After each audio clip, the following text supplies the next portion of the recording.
আবহাওয়া অধিদপ্তর জানিয়েছে আগামী ২৭ মে পশ্চিম মধ্য এবং তৎসংলগ্ন উত্তর বঙ্গোপসাগর এলাকায় একটি লঘুচাপ সৃষ্টি হতে পারে। এই লঘুচাপ থেকে নিম্নচাপ এবং পরবর্তী সময় ঘূর্ণিঝড় সৃষ্টির আশঙ্কা আছে। দর্শক, এ বিষয়ে আরো জানাতে কুয়াকাটা সমুদ্র সৈকত থেকে যুক্ত হচ্ছেন সহকর্মী শিকদার জুবায়ের। জুবায়ের, আবহাওয়া পরিস্থিতির পূর্বাভাস নিয়ে বিস্তারিত জানাবেন আমাদের।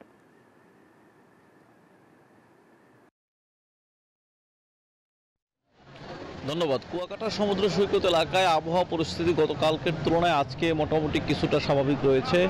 রাতে যদিও ভারী বৃষ্টি হয়েছিল, কয়েক ঘন্টা বৃষ্টি হয়েছে। এই মুহূর্তে কিন্তু বৃষ্টি নেই। আবহাওয়া পরিস্থিতি সকালের চেয়েও এখন একটু ভালো রয়েছে। সকালে যদিও গুমোটে আবহাওয়া বিরাজ করছিল, কিন্তু এখন এই মুহূর্তে সৈকতে পর্যটকরা নেমে পড়েছে। গতকাল আবহাওয়া পরিস্থিতি একটু গুমোটো থাকার কারণে পর্যটক সমাগম একটু কম ছিল, যার কারণে কিন্তু আজকেও সৈকতে তুলনামূলক পর্যটক সমাগম অনেকটাই কম রয়েছে।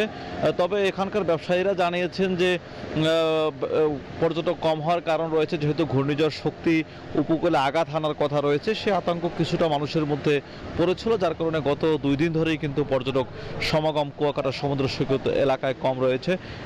এখানকার যে বিচ্ছিন্ন দ্বীপগুলো রয়েছে, অর্থাৎ পটুয়াখালী জেলা এর আগে যতগুলো ঘূর্ণিঝড় হয়েছিল প্রত্যেকটি ঘূর্ণিঝড়ে কিন্তু এই পটুয়াখালীর এলাকায় সবচেয়ে বেশি আঘাত করেছে এবং কম বেশি ক্ষতিগ্রস্ত হয়েছে। বিশেষ করে 2007 সালের যে ঘূর্ণিঝড় সিডর হয়েছিল, সেই সিডরে যে আঘাত করেছিল উপকূলীয় এলাকায়, সেই ক্ষতি এখনও কিন্তু বয়ে বেড়াচ্ছে এই এলাকার মানুষ। বিশেষ করে এই পটুয়াখালী জেলার রাঙ্গাবালী, কলাপাড়ার বিচ্ছিন্ন কয়েকটি ইউনিয়ন রয়েছে, যে ইউনিয়নগুলোতে এখনও পর্যন্ত স্থায়ী বেড়িবাঁধ নেই। বেড়িবাঁধ না থাকার কারণে ওই সকল এলাকার মানুষগুলো সব সময় কিন্তু একটু আতঙ্কের মধ্যে থাকে এবং চিন্তার ভাঁজ সেই সকল মানুষের মধ্যে থাকে। তবে আজকের আবহাওয়া পরিবেশ যদি বলি, সবশেষ আবহাওয়া পরিবেশ কুয়াকাটা গতকালকের তুলনায় আজকে আবহাওয়া পরিবেশ কিছুটা ভালো রয়েছে। এতটুকু ছিল কুয়াকাটা সমুদ্র সৈকত থেকে আমার কাছে এই মুহূর্তে সবশেষ। আয়শা।